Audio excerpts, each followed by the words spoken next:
All right, welcome back to the channel. I want to get right into it. First things first, what is an image artifact? An artifact is basically an unwanted brightness, mark, or noise that shows up on your image and reduces image quality.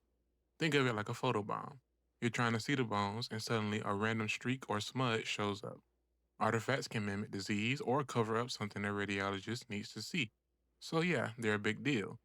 Artifacts come in three main types: image receptor artifacts, things like dust, dirt, scratches, or dead pixels on your detector.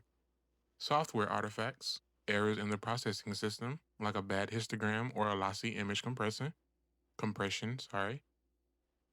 and object or subject artifacts, which is like jewelry, implants, clothing, or even bad positioning that sneaks into the image. Here are some classic examples.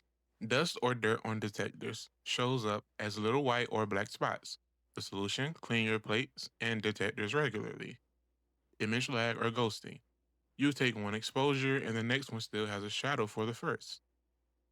That's usually from the CR plates not being erased properly or exposures taken too fast.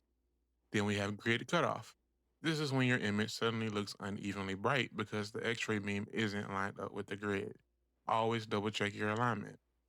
Compression artifacts. If you save images in a lossy format, you can get blocking noise that kills image detail.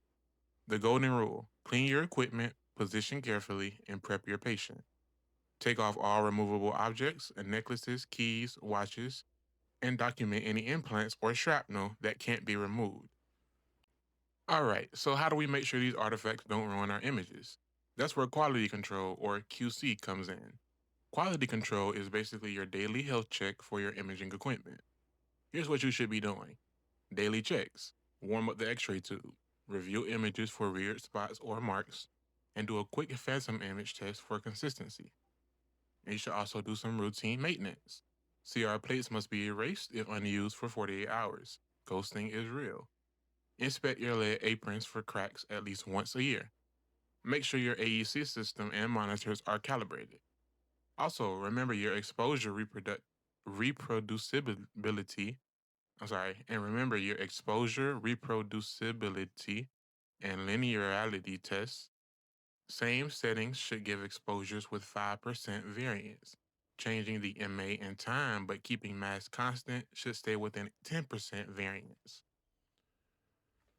Okay, this is a pretty quick video, so before we wrap up, let's just hit the big takeaways.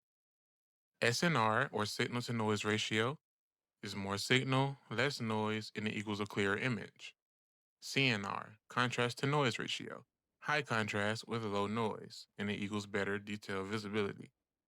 Detective quantum efficiency, or DQE, is a high DQE is equal to less dose needed for quality images.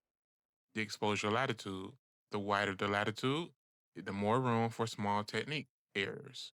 The bottom line: clean your equipment, correct patient prep, and regular quality control is going to equal artifact-free images. And that's your quick crash course on radiology image artifacts and quality control.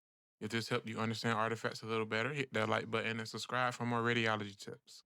Drop a comment if you've ever had a weird artifact show up in clinicals.